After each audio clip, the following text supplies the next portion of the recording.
नमस्कार दोस्तों।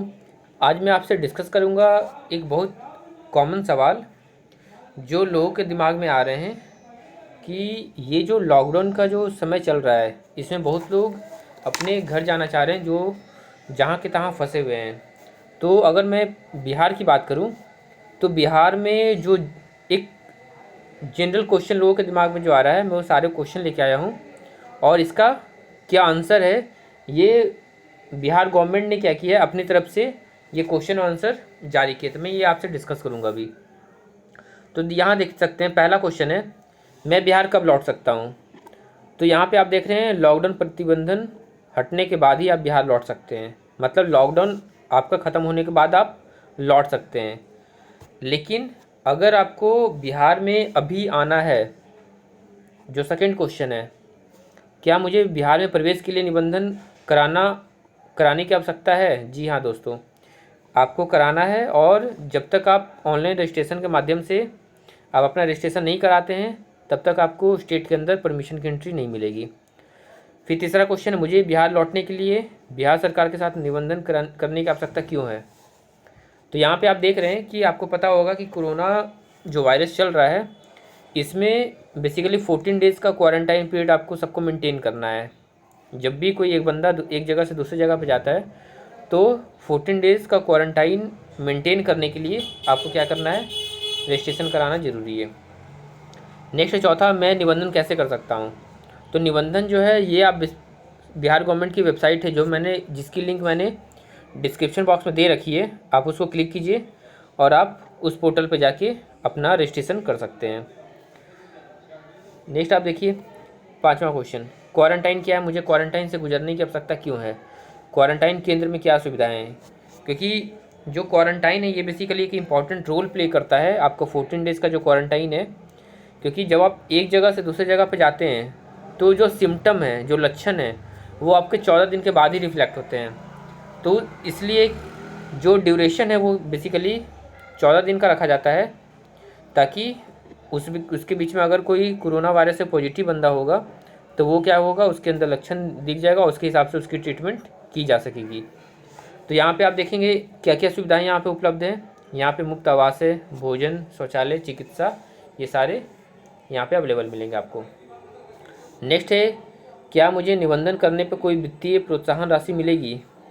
तो रजिस्ट्रेशन करने पे आपको कोई राशि नहीं मिलेगी, लेकिन अगर आप 14 दिन का क्वारंटाइन अगर सक्सेसफुल कर लेते हैं तो 2,000 रुपये का वित्तीय प्रोत्साहन, मतलब आपको इनकरेज करने के लिए 2,000 रुपये का प्रावधान रखा गया है। लेकिन इसमें कंडीशन ये है कि जो क्वारंटाइन के जो रूल्स हैं उसको क्या करना है, आपको रिलीजियसली फॉलो करना है। नेक्स्ट 7वां नंबर क्वेश्चन, बिहार आने और गांव या शहर जाने के लिए यात्रा की क्या व्यवस्था है। तो यहाँ पे आप देख रहे होंगे कि गवर्नमेंट क्या कर रही है, स्पेशल ट्रेन चला रही है। श्रमिक एक्सप्रेस आपने सुना होगा, अभी रिसेंटली राजस्थान से बिहार के लिए ट्रेन रवाना हुई थी। तो स्पेशल ट्रेनों की व्यवस्था कर रही है, बसों की व्यवस्था कर रही है और उसके हिसाब से आपको इन्फॉर्मेशन दी जाएगी। नेक्स्ट आपका है, क्या मैं बिहार लौटने के लिए एक निजी वाहन का प्रयोग कर सकता हूँ। अंतर्राज्यीय आवाजाही की क्या प्रक्रिया है। तो आप कर सकते हैं, लेकिन इसमें कंडीशन ये है कि अगर आप अपने पर्सनल व्हीकल से अगर आते हैं तो आपको इसके पहले रजिस्ट्रेशन करना अनिवार्य है। बिना रजिस्ट्रेशन के आप यात्रा प्रारंभ नहीं करेंगे, ऐसा गवर्नमेंट ने कहा है। नेक्स्ट आप देख रहे हैं, क्या बिहार में आने के बाद मुझे कोई प्रक्रियात्मक जांच करानी होगी। तो यहाँ पे आप देख रहे हैं कि जब आप बिहार पहुँचेंगे तो वो उसके बाद आपको क्या करना है, GPULB नोडल अधिकारी से क्या करना, संपर्क करना है और वो आपको क्या करेंगे, बेसिकली गाइडलाइंस प्रोवाइड करेंगे क्वारंटाइन में। और जो 14 दिन का क्वारंटाइन है वो उसको कंप्लीट करने के बाद ही आप अपने घर जा सकते हैं या रिश्तेदार के पास जा सकते हैं या काम जो भी है आपका उसके बाद ही जा सकते हैं। नेक्स्ट क्वेश्चन है कि मुझ में कोविड-19 संक्रमण के कोई लक्षण नहीं है, क्या मुझे फिर भी क्वारंटाइन होना चाहिए। तो जो 14 दिन का क्वारंटाइन है, जी हाँ दोस्तों, ये सबके लिए कंपलसरी है, भले आपके अंदर लक्षण हो या ना हो, क्योंकि इसका सिम्टम जो है वो 2 से 14 दिन का ही होता है, इसलिए पहले आपको रिलीज नहीं किया जाएगा। नेक्स्ट है, बेंगलुरु हैदराबाद में मेरा काम शुरू हो गया है, चूँकि मुझ में कोई लक्षण नहीं है, क्या मैं वापस जा सकता हूँ? हालांकि मेरी क्वारंटाइन अगले कुछ दिनों में समाप्त हो जाएगी। तो यहाँ पे क्वेश्चन ये है कि सपोज़ कीजिए आपका 14 दिन का क्वारंटाइन है, आप 10वें दिन आपको सपोज़ कीजिए कुछ काम है, तो आपके पास 4 दिन अवेलेबल है क्वारंटाइन के लिए, तो क्या आप बीच में जा सकते हैं? तो ऐसा कुछ नहीं है, बीच में आप नहीं जा सकते हैं। आपको 14 दिन का जो क्वारंटाइन है उसको कंप्लीट करना, उसके बाद ही क्या कर सकते हैं? आप जा सकते हैं। नेक्स्ट है, क्या मैं बाद में निबंधन रद्द कर सकता हूँ?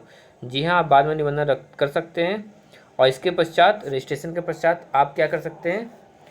यदि आप बिहार की यात्रा नहीं करना चाहते हैं तो आप स्वयं या अपने परिवार के सदस्यों रिश्तेदारों द्वारा बिहार पोर्टल के माध्यम से निबंधन रद्द करने की सूचना दे सकते हैं, या फिर आप टेलीफोन के माध्यम से भी जीपी या यूएलबी के नोडल अधिकारी जो हैं उनको सूचित कर सकते हैं। नेक्स्ट आखिरी सवाल जो है, यदि मैं बिना निबंधन के बाहर आता हूँ और अनिवार्य 14 दिन का जो क्वारंटाइन है उससे नहीं गुजरता हूँ, तो क्या मेरे खिलाफ़ कार्रवाई की जाएगी?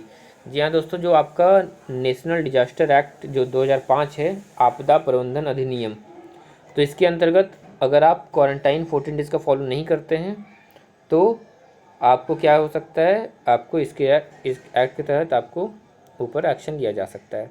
तो इसी इन्फॉर्मेशन के साथ मैं दोस्तों अपना वीडियो समाप्त करना चाहूँगा। आपको मेरा वीडियो अच्छा लगता है तो मेरे वीडियो को शेयर करें, लाइक और सब्सक्राइब करें। धन्यवाद।